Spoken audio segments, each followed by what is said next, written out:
Hi, and welcome to another episode. I hope you're all well and enjoying your day or evening, wherever you are in this wonderful world of ours. It is Thursday. Yes, closer to the weekend.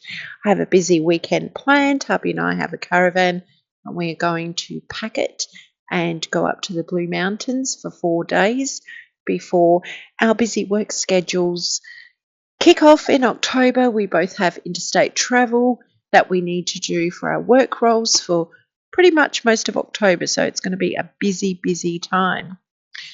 But I just wanted to recap on my last episode.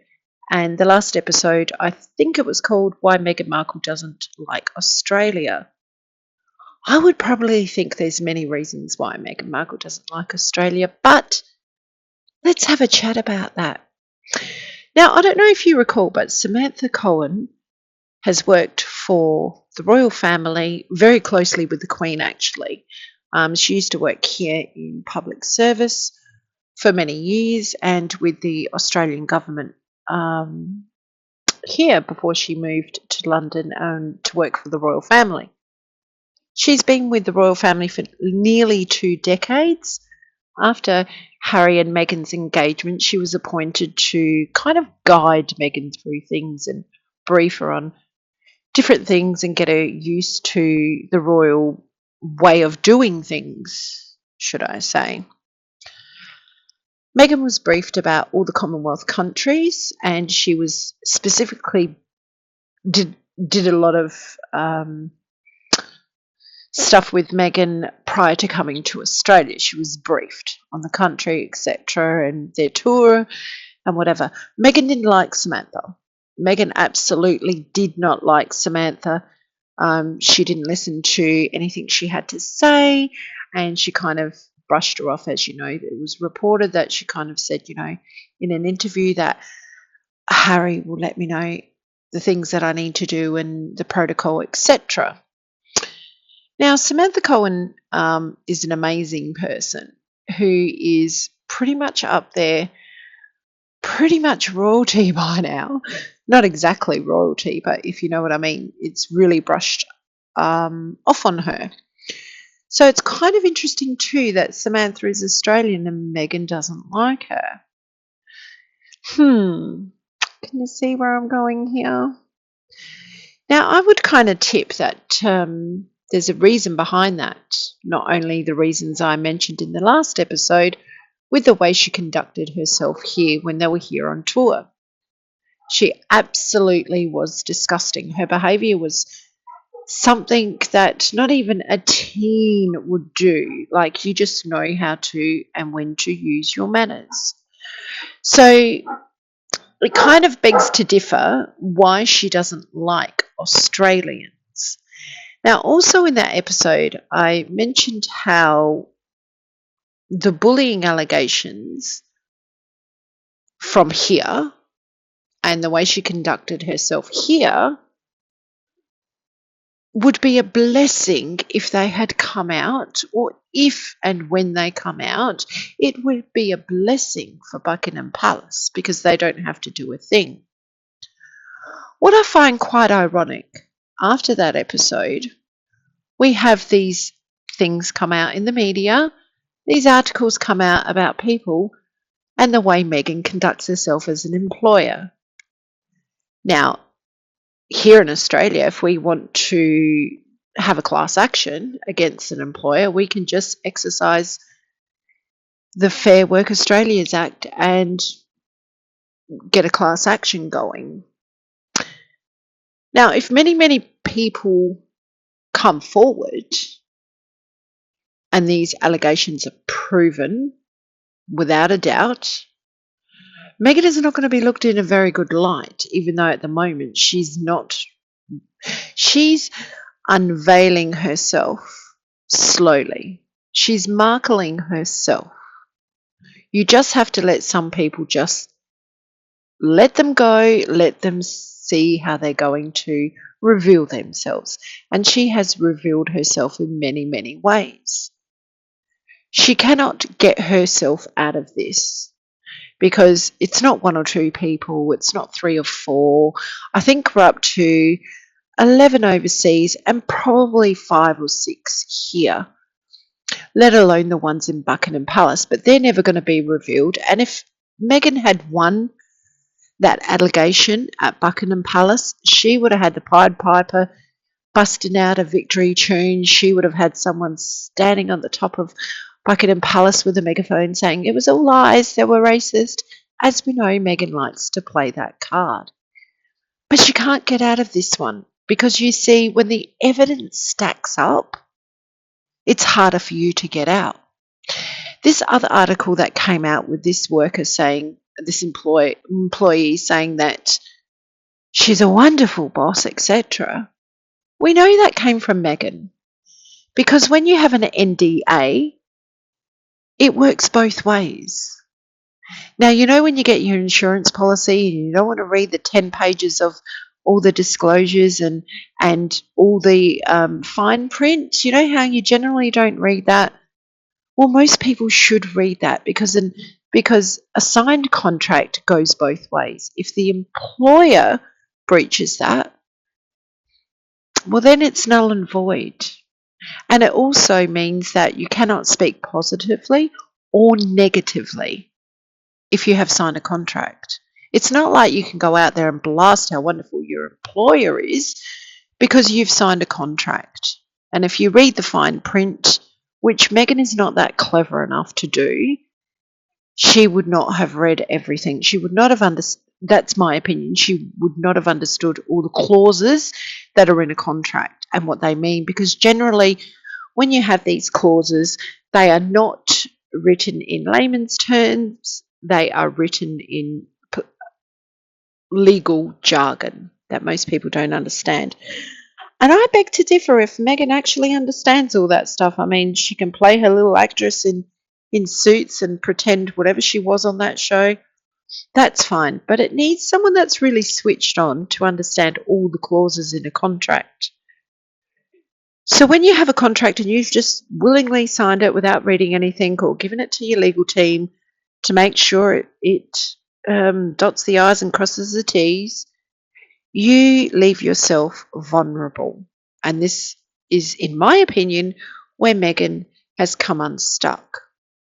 And also, in my honest opinion, this is how things will unfold, and they're starting to unfold because more people are going to come forward. They're not just allegations, in my opinion. They are people that have left really good jobs to work with her and have found themselves bullied, degraded, put down, yelled at, thrown cups of tea over.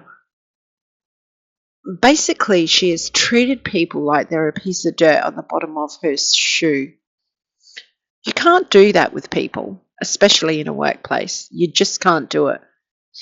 And when someone takes the courage to come forward, often other people follow suit. You see how that happens with any kind of major case against someone. One will come forward, then another one will come forward, and it just snowballs from there.